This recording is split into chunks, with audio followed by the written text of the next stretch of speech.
Mirza Hashem.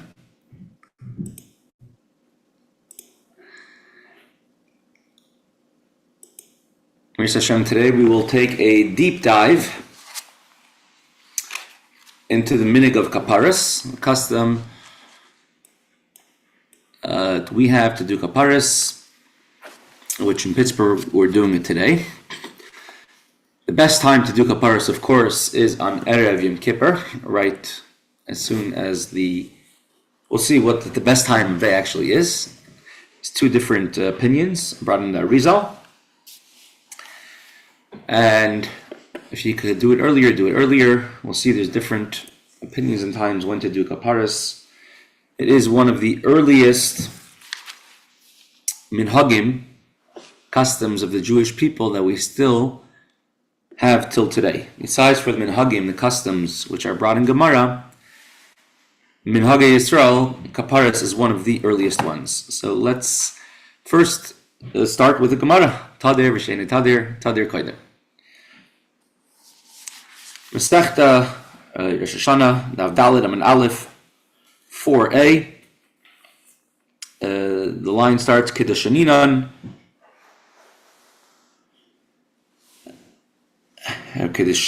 And we're holding the two dots. It's about 9 lines from the bottom of the page. Taner Rabban V'lir Galim. The Rosh Hashana for Yom Tiv. We said the first of Nisan is Rosh Hashana, beginning of the year for holidays. What does that mean?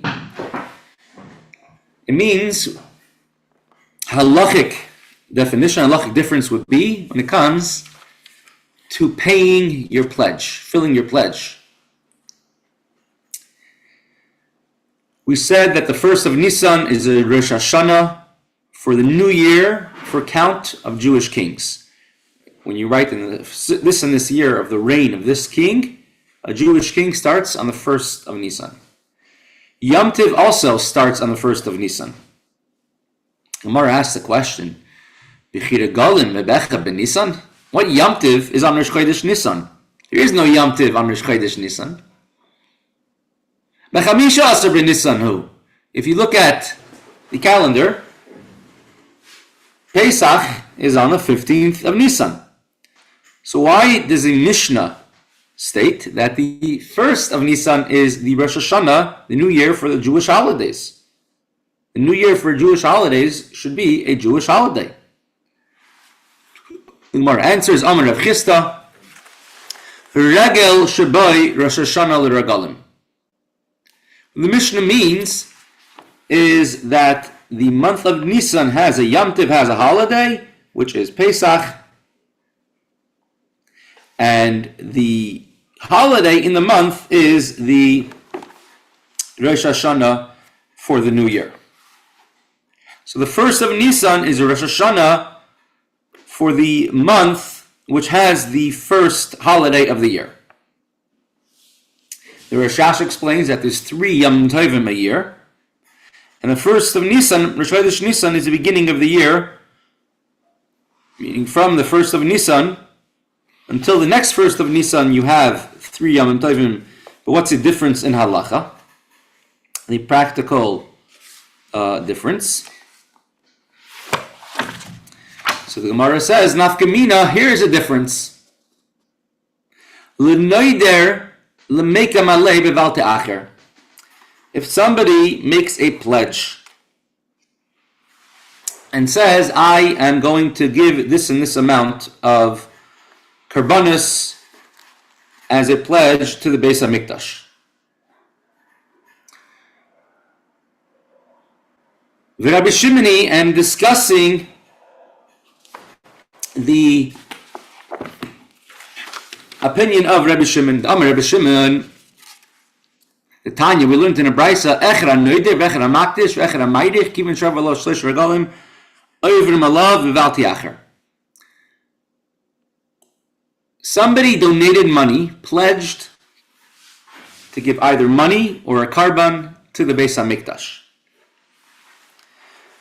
Whether he says, I'm giving the value of the person as the Torah determines a value of a certain age, or the giving a certain object,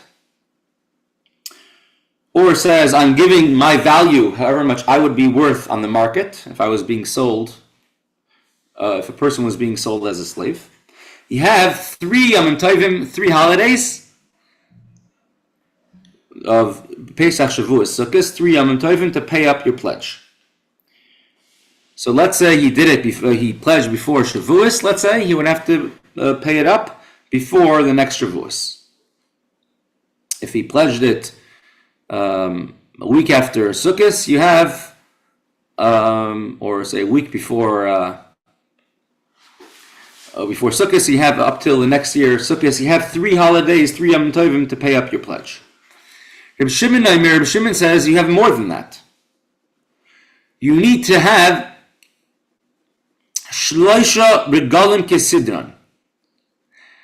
You need to, in order, there's a transgression from the Torah, balti acher. Do not be late. Don't delay. It's a law, it's a prohibition in the Torah. And someone could be over an avera. The famous joke that somebody was, 2 Jewish guys were stuck on a desert island. They were shipwrecked. They were only survivors. And one of them said, no one's ever going to find us. The other one said, don't worry. I didn't pay yet my pledge to the Federation, Jewish Federation. They're going to find me.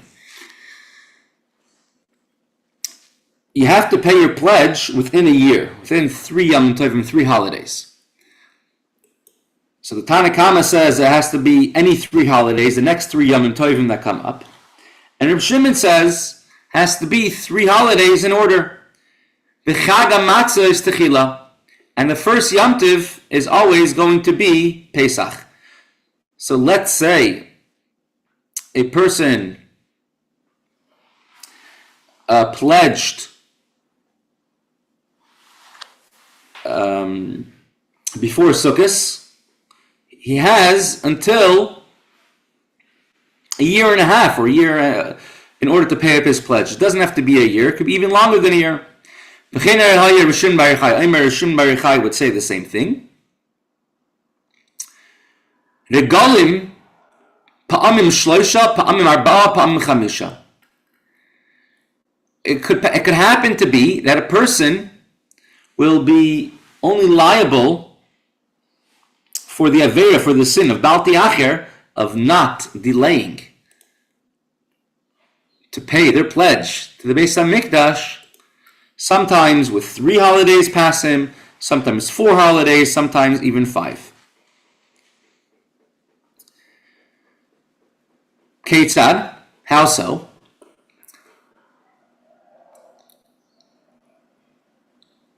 Nadar lifnei Pesach shloisha.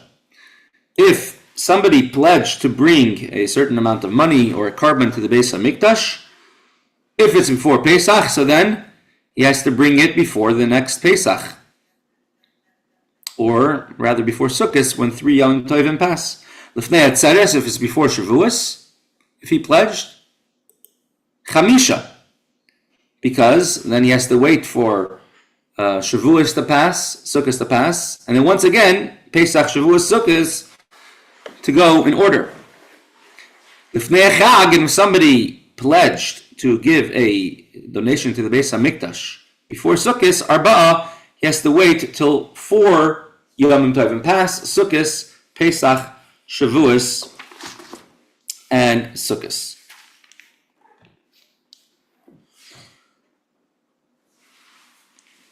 Now, what's so important? The Pnei Yeshua asks over here, why is our Gemara have to give us a Rosh Hashana for pledges to the Beis HaMikdash?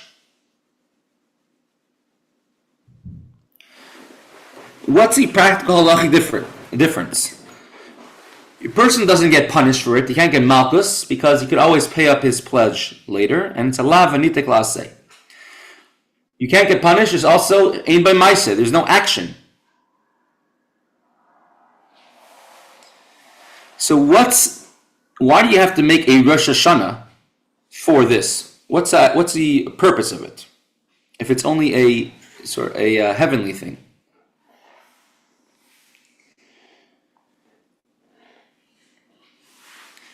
So he answers,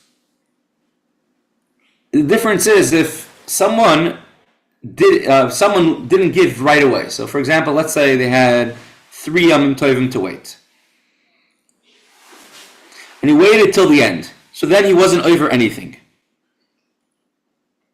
After Yom Tov, if he wanted to do it, but he couldn't do it because of an accident, it's not his fault. He's not over.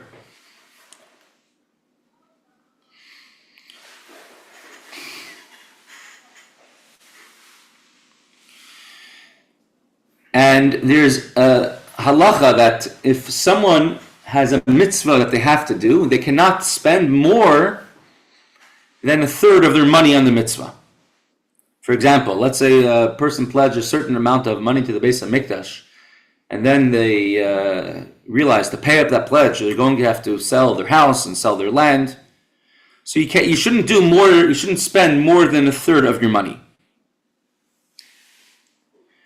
That's in order to do fulfill a mitzvah asay. To avoid a mitzvah asay, a prohibition of the Torah, a person must spend all their money in order to avoid a prohibition of the Torah. So the difference is when is an asay and when is a lois asay. For the asay to bring your karbanos in time, that we don't necessarily need a Rosh Hashanah for. But the lois asay, that when you start being over, when you start transgressing a prohibition of bringing your karbanos late, so then we need a Rosh Hashanah cutoff date. You want to know when you have to spend, instead of all your a third of your money. When's the cutoff date? You have to start spending more than that amount in order to fulfill your obligation. So the difference for the Rosh Hashanah would be is until that set time, the first 3 holidays that pass by, you have to spend only up to a third of your property, of your possessions to do it. And after that time, we need Rosh Hashanah to tell you that now you have to fulfill your obligation, even if it costs you more than that. If you look at the Gemara, now we're going to give another interesting another explanation on this Gemara from the first Satmar Rebbe, the Yismach Moshe, the grandfather of Rabbi Elish of Satmar. We brought this Gemara earlier, Yud Aleph. When was the world created? And we have 2 opinions. Rabbi Yeshua and Rabbi Eliezer. Rabbi Yeshua says that the world was created in Nisan.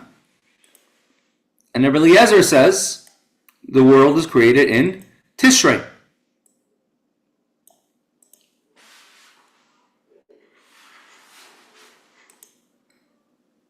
Rabbi Eliezer says in Nisan we were redeemed from Egypt. In Nisan Mashiach will come as well. Rabbi Yeshua says, in Nisan we were redeemed from Egypt. In Tishrei Mashiach will come. And Rabbi Yeshua says, in Nisan we were redeemed from Egypt. In Nisan Mashiach will come as well. In Nisan Nasid Nigal.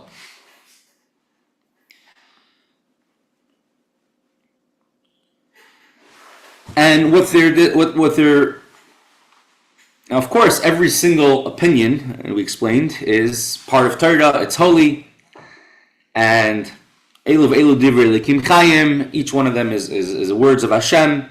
Chassidus explains one looks from the Ruchnius perspective, the Koyach, and one looks from the Poyel, the actual, from the physical perspective.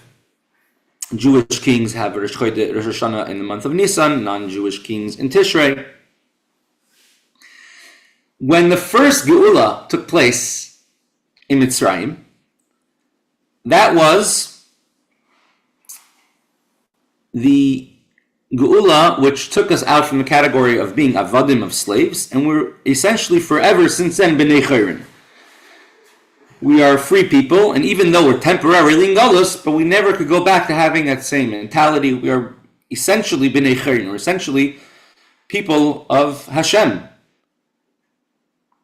And when the Geula happened from Mitzrayim in Tishrei, in Nisan, is already decided, already decreed and sealed and signed when the Geula will come. Right, so that's why Rabbi Yeshua and Rabbi Eliezer could say when b'Nisan nigalu and b'Tishrei sidin nigal. So do we look at when was it signed in Shemayim, or when will it happen down here? According to the opinion that in Tishrei we will be redeemed,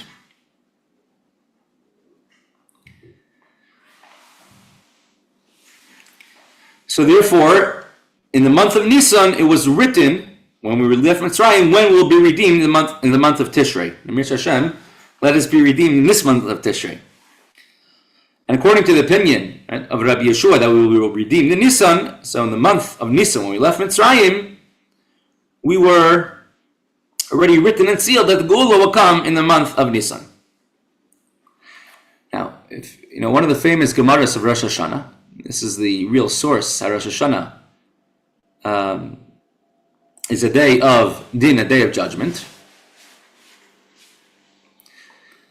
Talking about the beginning of the year, the end of the year, how you judge the person. Every person is judged according to their actions, and he describes the difference between the tzaddikim and the Rishaim. So in Rosh Hashana, a person is, here it is. It says Rabbi Yochanan, 3 books are open in Rosh Hashanah before Hashem. You have the book of the life, the book of the opposite of life, and the book of the middle. Whoever is a complete tzaddik immediately is written and sealed for life. Whoever is not a complete tzaddik, whoever is a rasha, is immediately written in the other book. And those who are in the middle, they wait and see. They give him a reprieve until Yom Kippur. And he could do teshuvah until Yom Kippur. And if you did teshuvah until Yom Kippur, then you're written in the book of life.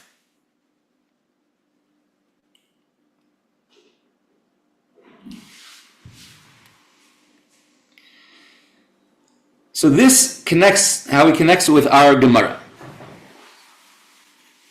He says, if you go back to our Gemara, he said, the machlokes between Rebbe Shimon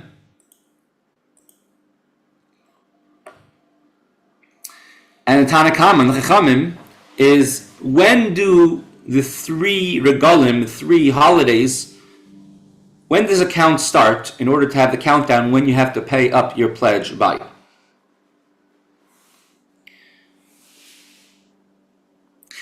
The Yom Tov, regel means, call it a holiday, Shalosh Regalim, regel means foot, 3 feet. We're not talking about a yardstick, we're talking about 3 times you have to walk up to the Beis HaMikdash.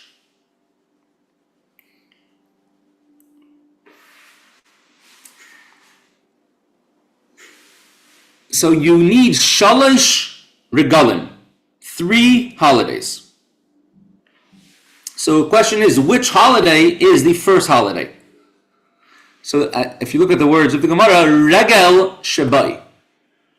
Right? The Rav Chisda says the regel, the month which has the festival which occurs in the month which is the first year of the new festivals. Pesach is the first shebai. So do we say that regel? We're talking about the holiday, the month which has the holiday of Pesach, or the month which has the regel, which has the time when you have to walk up to the Beis HaMikdash. So when does Mashiach have to come? Do you start counting from Tishrei, or do you start counting from Nisan? Do we want to say that Mashiach should not come, whether it comes in the way of Koyach, in a way of Payal, it's written and sealed already in Nisan when Mashiach will come. Meaning in the month of Nisan was already sealed when there will be regel, when we'll be walking up to the Beis HaMikdash when Mashiach will come. And the difference is Bal Ta'acher. Bal Ta'acher means we don't want Mashiach to be late. The regel means going up to the Geula, and Nafkamina Lebal Ta'acher. We don't want him to come late. So being as in the month of Nisan, right? It was already judged. It was already decided when we left Mitzrayim when Geula will come. Whether according to Rabbi Eliezer or Rabbi Yeshua, whenever the world was created, but in the month of Nisan it was already decided when the Geula will come. We don't want Bal Te'achar, we don't want Mashiach to come late. At least on Pesach should be written, should come in Pesach. Or at least in Tishrei, should be able to come in Tishrei. So again, it flows in the words. You have to insert a little bit, but this is how Yismach Moshe, the first grandfather of Satmar Rav, how he explained this Gemara. Right? That what's the difference, halachic difference of if Rosh Chodesh Nisan we need the regel going to the Beis Hamikdash, which is Geula.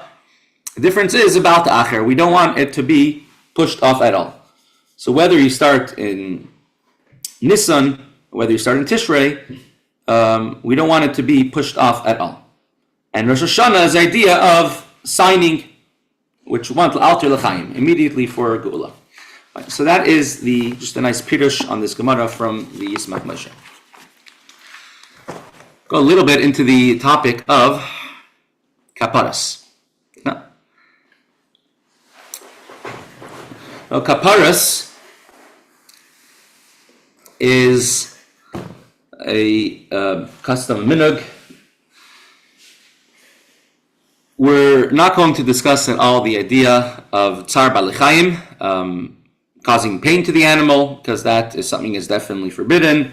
That's not the idea of this shiur.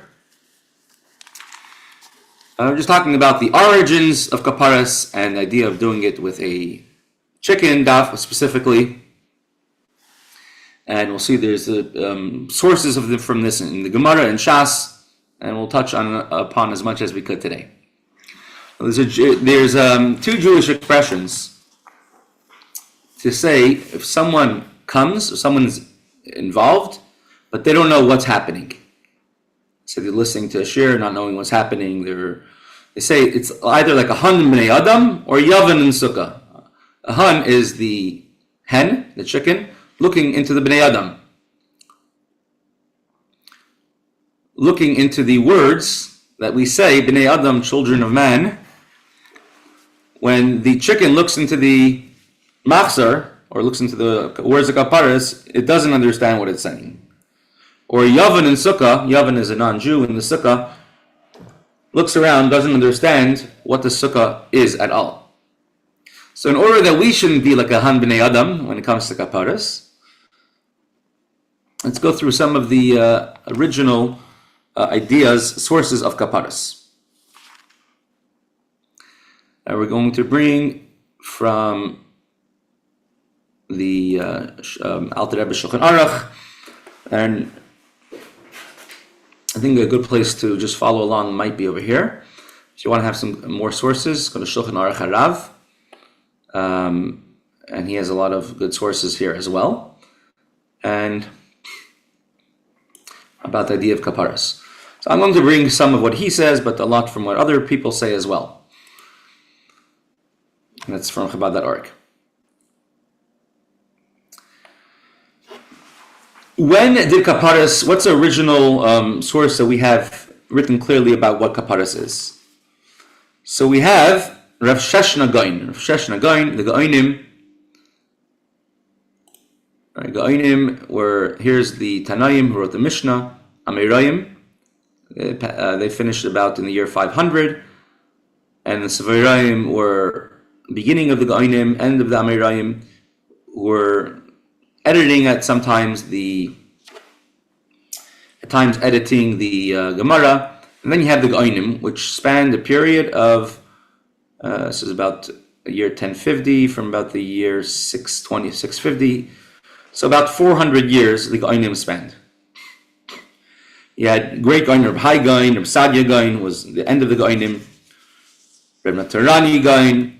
So one of the earlier Gaonim, about the year 800, so right around here, was Rav Sheshna Gaon, who was the father of Rav Amram Gaon.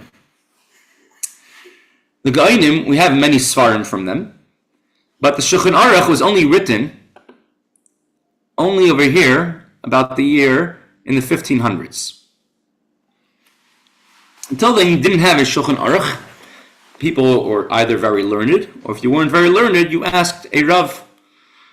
But at that time was right after the Spanish expulsion, and there was great upheaval and confusion in communities all over the world. They're starting to find a new world at that point.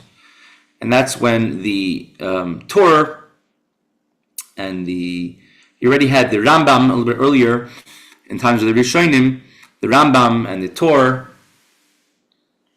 and the Rambam, the Rosh, and the Rif, they would put together halachas. The Rambam was the most clear and concise.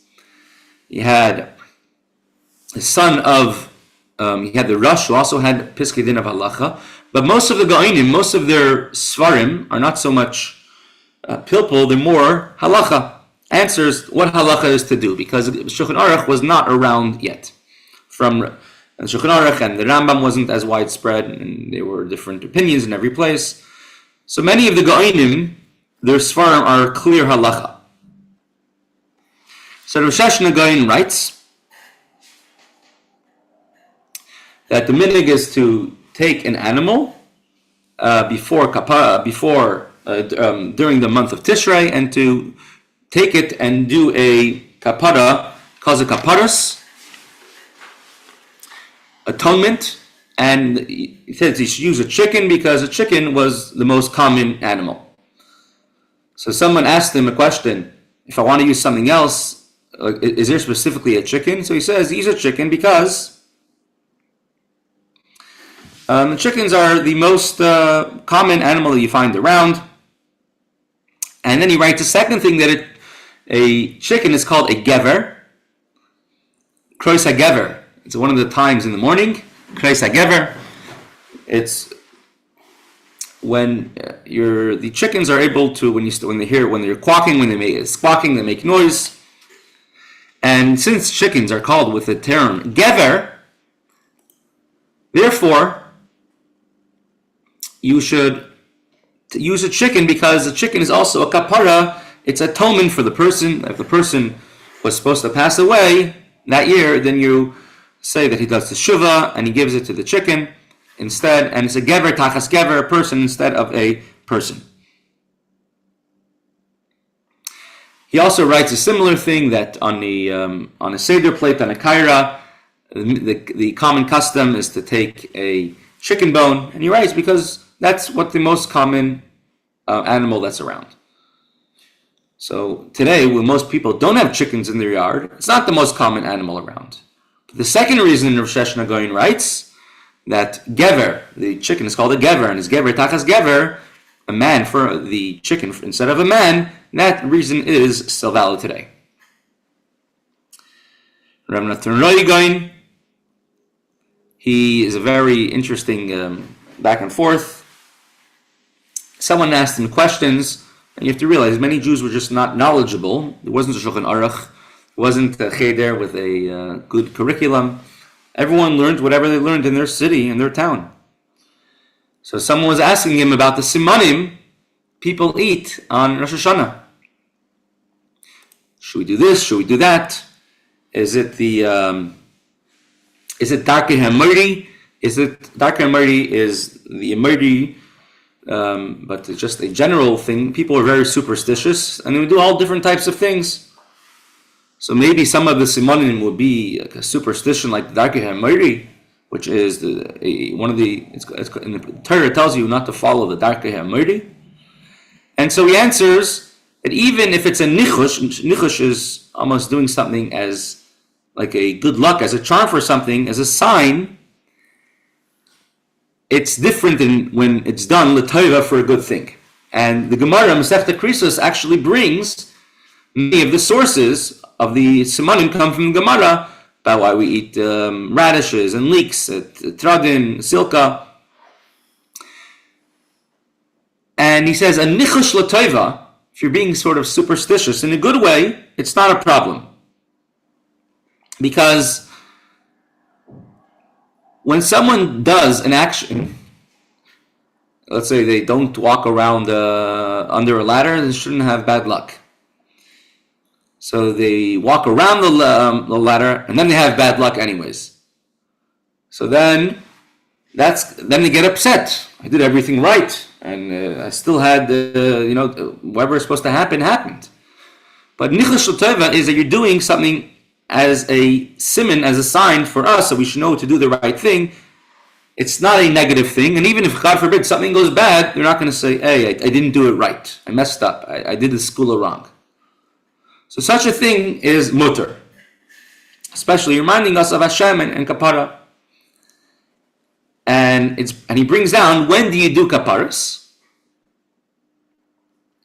Kaparas is 3 different times.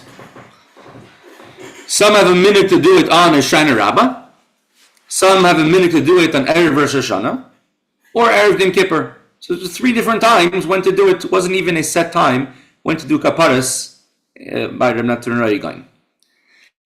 One of Rashi's students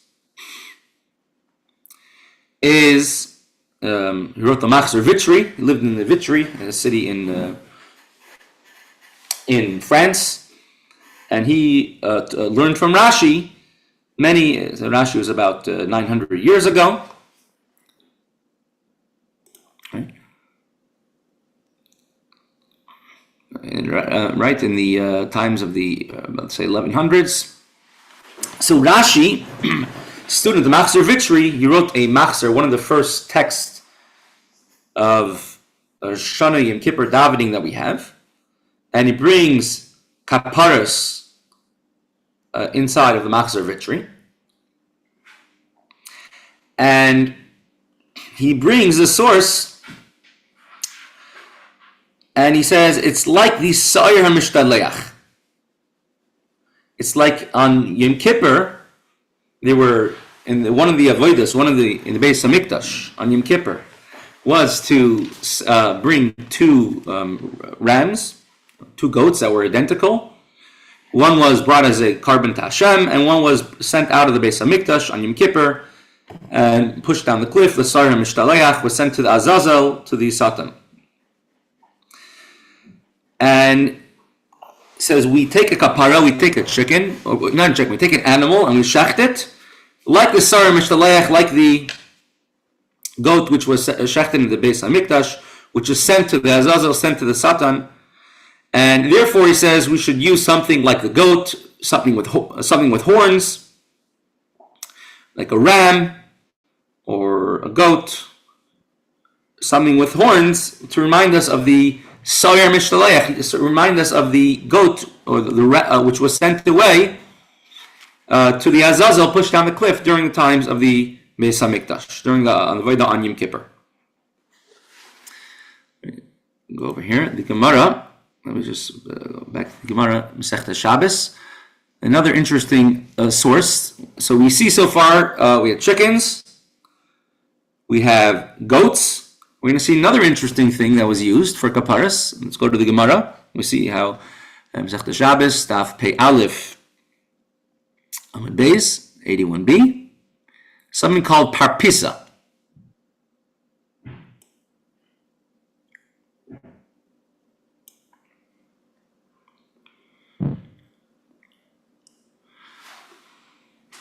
Talking about different halachas, what you're allowed to use, what you're allowed to carry on Shabbos, what's muktzah, what's not muktzah. And the Gemara brings a story. Amar Rish Lakish, Ezra Rish Lakish.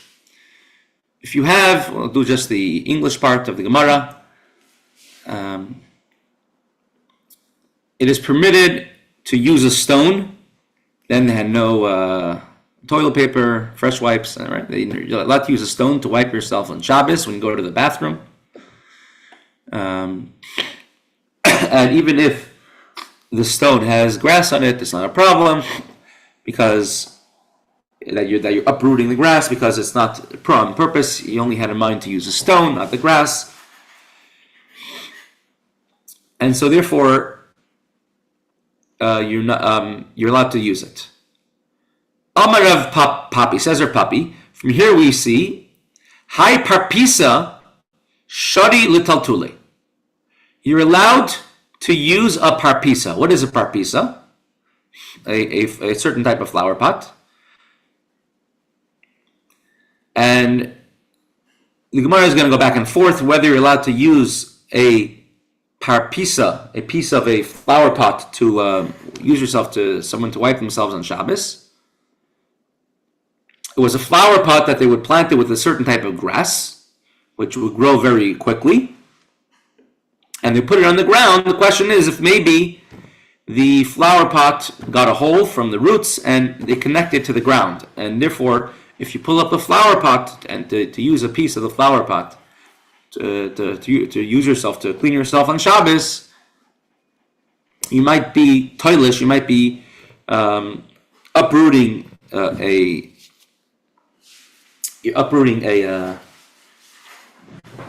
something that's growing on Shabbos. And so the Gemara goes explaining what is parpisa, and says parpisa was a type of plant that they would grow. And so before Rosh Hashana, they would take it, they would wave it over their heads, and then they would throw it into a river.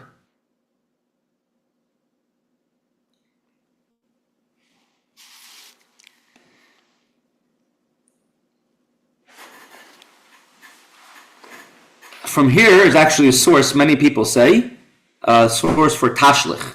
So taking our averos, throwing it into the river, they would take this grass, they would uproot it to say that now you're not connected anymore, and they would throw it into the river. But from here we do see that you do take something, you wave it over your heads, and then they would throw it into the river, or they would get rid of it as a kapara, as a way to atone for their sins. So many poskim, the Torah, the Tashbetz, the Rashi, they all bring this idea, and they all explain this whole idea and explain going on Kaporors.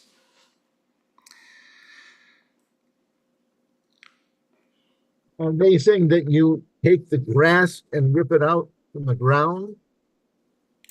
So you put the flower pot on the ground, but if you pick up the flower pot from the ground, it might have been a root might have made a hole in the bottom of the flower pot, and it might be connected to the ground,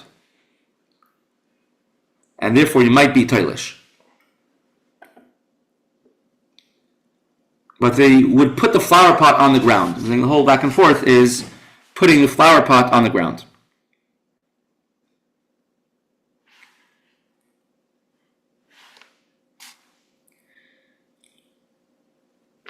So on Shabbos, am I allowed to take a flower pot and put it on the ground?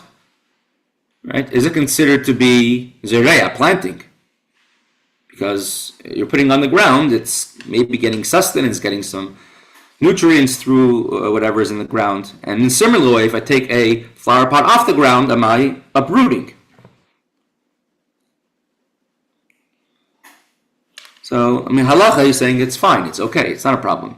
But this particular parpisa was something that they would use in order to throw on the ground. There's actually another interesting Gemara about Basar Shenis Alam Min Ayin. It's a story about Rav Kahana, and just for the purposes of brevity, we'll just do it very short. About if you find on the street. So it was a story of an Erev Kippur. There was they were having two Amirayim were having a meal together, and somebody came in and asked a question that they found some parts of a chicken on the street, parts of the bird on the street. Wanted to know if it's okay or not, and he said that it's okay because in Erev Kippur, the roiv, the majority of bird body parts you can find on the street are kosher. But why would it be kosher? Who's eating a meal on Yom Kippur? But rather because people are doing kaparos. So that's another source that people will be doing kaparos. Right? So if you want to look at Rashi, I'll just bring up the Rashi over here. Sorry.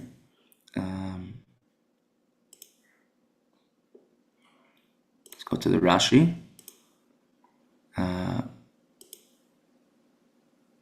They don't have Hebrew Rashi here. Here, parpisa. See, Rashi says over here. Let me see if I can translate this. Translate selection to English. A name pot that they sewed in, and the answer, geniuses of the Goinim. A day or two before Rosh Hashana, each one will make every little one in the house so the contents and grows the evening Rosh Hashana. Each one takes his and returns it around his head 7 times. Say one on the other, this is my kapara, this is my exchange, and they would throw it into the river. Yeah, so that's how Rashi explains Parpisa over here. So they would use a plant. They wouldn't even use an animal. They would use a plant for Kaporors. So from here we see already a source that not necessarily is a chiyuv, an obligation to have a chicken. It could be something else as well. Right? And then we brought the other Gemara, which spoke about the chicken, the bird parts which are found in the street in Erev Kippur. And he said it's kosher because, you see, even in times of the Gemara, they were doing Kaporors with birds, with an animal. But definitely from the times of the Goinim, which is shortly after the Amirayim. I have a question. If they found bird parts on the street, does that mean the chicken was somehow torn apart? Yeah. What it means is that it was somebody took it apart. It's a possibility, right? I'm saying that's why it was brought as a question. It's a possibility that maybe it was either a non-Jew who did it, maybe it was killed by an animal, by a stray animal. If we found it, could it be kosher? Could it be considered? Maybe someone lost it. Could they assume that it's theirs?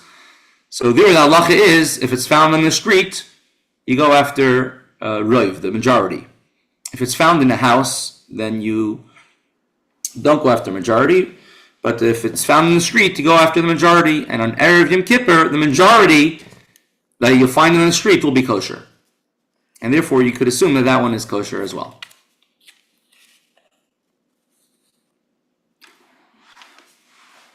Right, so it's possible that it's. If you see a clear sign like teeth marks from an animal that tore it apart, that for sure wouldn't be kosher. For sure it was a type of cut that it could have been shechted properly and looked kosher as well. The Ramban, about 50 years after the Rambam, Rav Moshe ben Nachman, the famous debates, the Ramban, he writes pretty clearly and equivocally about the whole minhag, the custom of taking an animal for Kaporors. So he is about the 1100s, and he says not to do it. It's darkei ha'emori, it's the ways of the emori, it's a superstition, transferring death from one to the other, and he says not to do it. The Rashba, Shimon ben Aderes, one of the most famous Rishonim, one of the Rishonim whom we have the most Svarim from. He was a student of the Ramban, and he writes pretty clearly, also not to do Kaporors, and he calls it darkei ha'emori. But you have to look at the entire context of the Rashba and the Ramban. And perhaps that gives us a context, as we'll get to that. We'll hopefully get to it soon. He writes regarding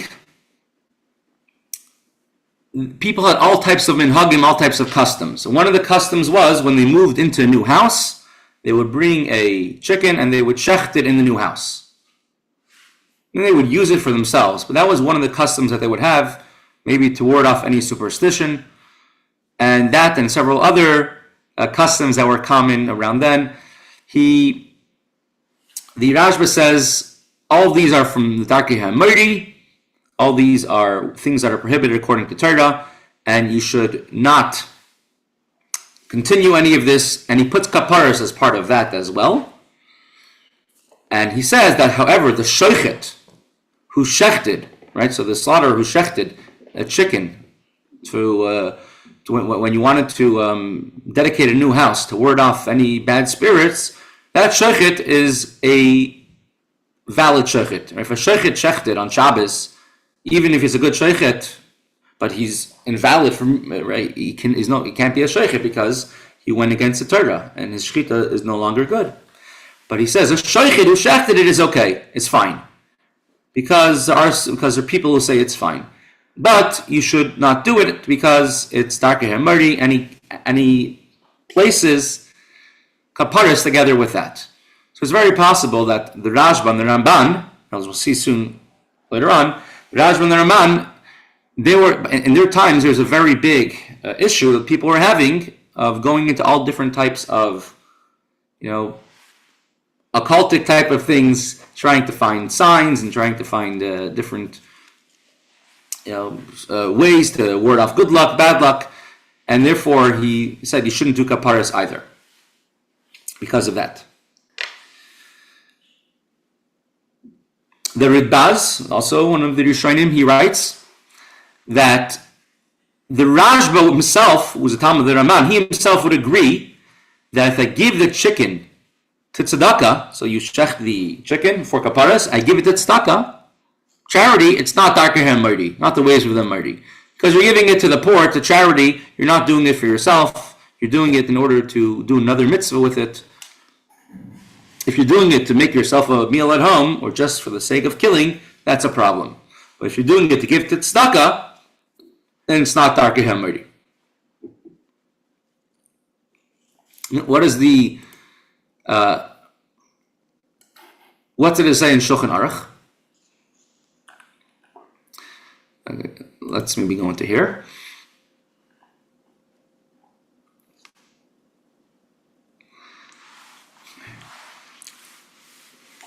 So it says in Shulchan Aruch of the Mechaber, Rabbi Yosef Cairo. So Rabbi Yosef Cairo, he was right at the cutoff point between the Rishonim and Achronim. In 1492, when Columbus sailed the ocean blue, that's the cutoff date between Rishonim and Achronim.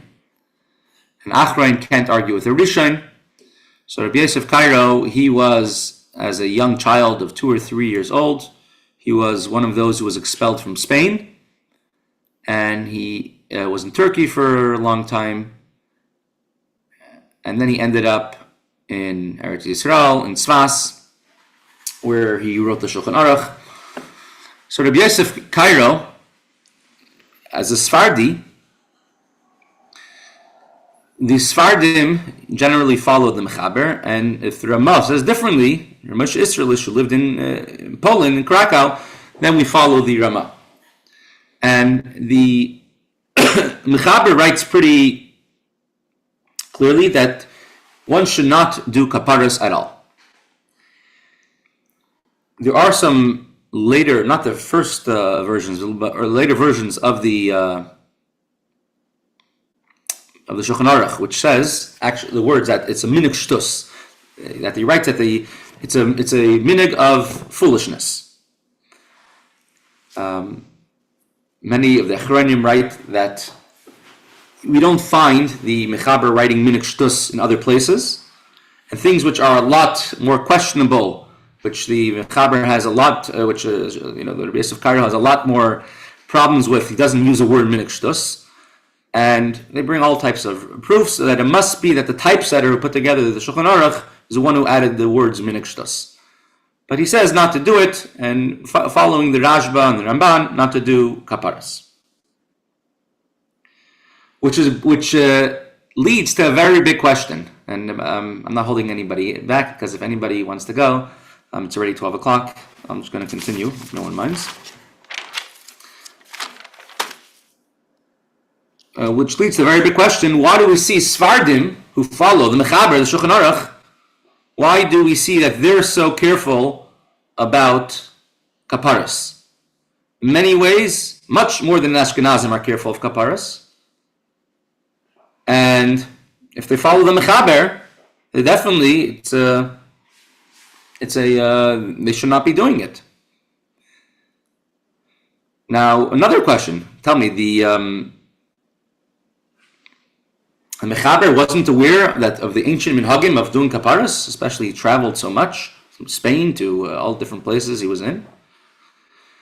And the Arizal writes, To do it, to make sure to do kaparas, do with a chicken and a white chicken. And the Rashba and the Ramban, they did not know the Kabbalah of the Arizal. They knew Kabbalah very well. The Ramban was a big Mekubal. His Pirushim on the Torah are full of deep secrets of the Torah. The Rashba was a big Mekubal. Beis Yosef didn't know Kabbalah. So you read some of the Svarim of the Beis Yosef, and Magid Nisharim of the Beis Yosef, it's full of Kabbalah. So of course they knew the minig of Mekubalim and the minig of the Arizal.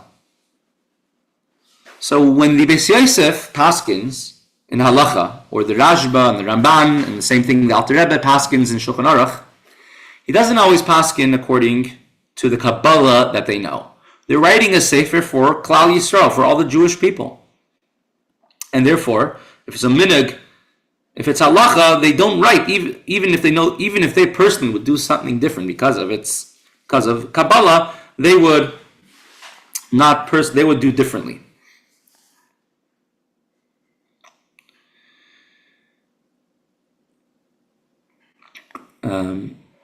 So the minig of the Arizal was to do kaparas al pi Kabbalah, and therefore Sfardim follow the minig of the Arizal to do kaparas. And Me'idi writes something very unique and special, and he says that kaparas only really has value if you know what to do. If you're coming to kaparas like a Hanun Bnei Adam, like the chicken, looking at the words of the Bnei Adam, so then you're missing the whole point of kaparas. And then the Me'idi says that it's not. Me'idi was the same time as a Ramban, and one should not do kaparas then. The main idea of kaparas is that one must do teshuvah. And to say that instead of me, or instead of the person passing away, the chicken will pass away, it's only going to work if you look at it like a karban in the Beis HaMikdash, where someone brings a karban and says, they do teshuvah, they say vidoy, and they say that instead of me of being deserving of any punishment, God forbid, this behemoth, this animal should receive it instead. But the main thing is the teshuvah, as we learned in mitzvahs videi teshuvah, the mitzvah of teshuvah in Derech Mitzvah. We learned this probably 2 years ago, that every single avera has a guf and a neshama. Every avera, there's an action of the sin, and then there's a spirit of the sin.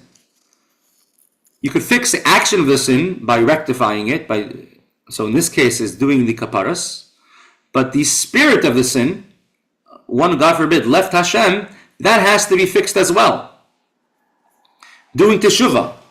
So it says a vidoy, saying the words is fixing, it's the guf of the avera, fixing the mitzvahs vidoy teshuvah. You have to verbalize, enunciate the words, because that is a body, and that makes a form to fix up to destroy it says the lahachris, to cut off the body of the sin, the physical aspect of the sin, the tangible aspect, and the spirit aspect, that happens through teshuvah.